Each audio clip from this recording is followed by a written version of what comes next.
پاکستان اور افغانستان کے درمیان بہتری بہت ضروری ہے۔ ہمارا 2600 کلومیٹر بارڈر ہے اور دونوں طرف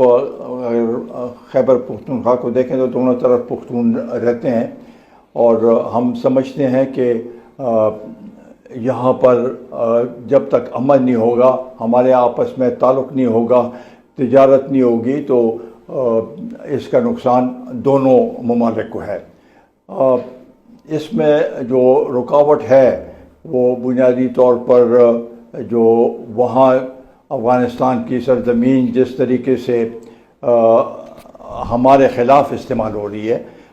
یہی ہمارا صرف وہ ہے مطالبہ ہے کہ وہاں سے جو لوگ کراس بارڈر موومنٹ کر رہے ہیں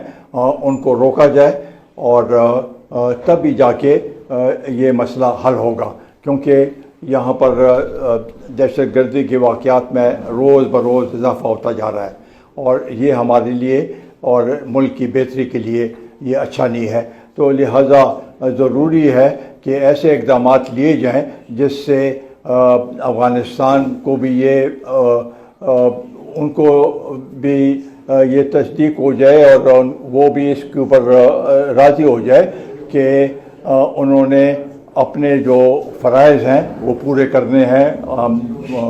دوحہ معاہدے کے مطابق، تو تب جا کے یہ سلسلہ آگے بڑھے گا۔ اور ہم سمجھتے ہیں کہ یہ بہت ضروری ہے، اور ہم اب بھی سمجھتے ہیں کہ دونوں ممالک کے درمیان مذاکرات کے مقصد مذاکرات شروع ہونے چاہیے تاکہ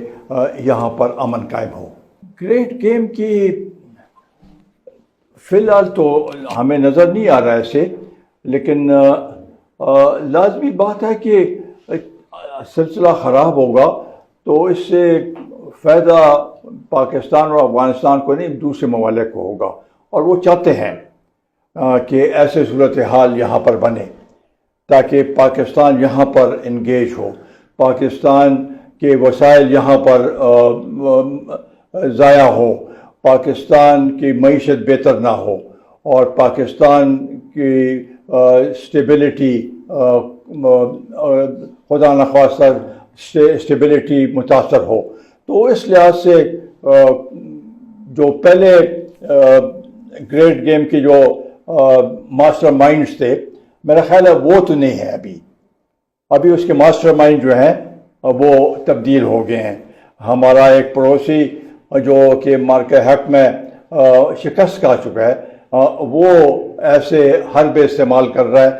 تاکہ اس خطے میں امن قائم نہ ہو، اور پاکستان جس کو کہتے ہیں کہ پاکستان کو بلیڈ کرنا چاہتے ہیں وہ، تو یہ صورتحال ہم سمجھتے ہیں کہ اس کے اوپر کوشش یہ کرنی چاہیے کہ ہم اپنے تعلق افغانستان کے ساتھ بہتر کریں۔ دیکھیں، وزیر اعلیٰ تو جو بھی وزیر اعلیٰ آتا ہے یہاں پر، یہ چوتھا ہے پی ٹی آئی کا، وہ تو سب یہ کہتے ہیں کہ ہم عمران خان کے وفادار ہیں، اور کہتے ہیں کہ ہمیں جو آرڈر وہاں سے دیا جائے گا وہی اس کے اوپر ہم عمل کریں گے۔ پہلے بھی یہی تھا، اب بھی جیل سے احکامات آ رہے ہیں۔ تو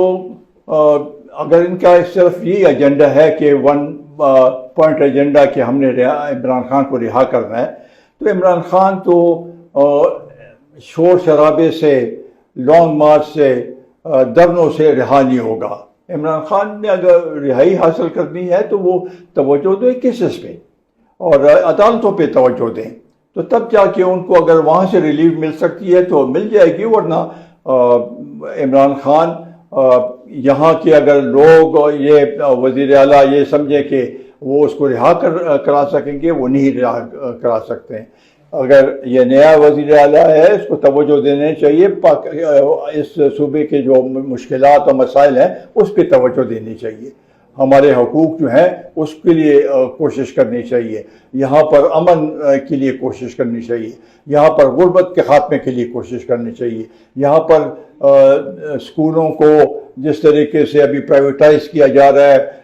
اسپتالوں کو بھی پرائیویٹائز کیا ہے، اس سے عوام کو تکلیف ہے۔ تو یہ چیزیں تو اگر یہی طریقہ ہوگا تو اس سے تو کوئی فرق نہیں پڑے گا. پہلے کی طرح جتنے بھی وزیر اعلیٰ تھے، اگر پنجاب کا آپ دیکھیں تو بوجدار وزیر اعلیٰ بنایا گیا، اس نے کیا کیا؟ یہاں پر جو اس سے پہلے یا علی امین تھا یا اس سے پہلے جتنے بھی تھے، کسی نے بھی اس صوبے کی بہتری کے لیے کام نہیں کیا. اور میرا خیال ہے کہ اگر اس کا یہی ایجنڈا ہے کہ صرف عمران خان کو رہا کرو تو صوبے کی بہتری کے لیے کوئی کام نہیں کر سکے گا.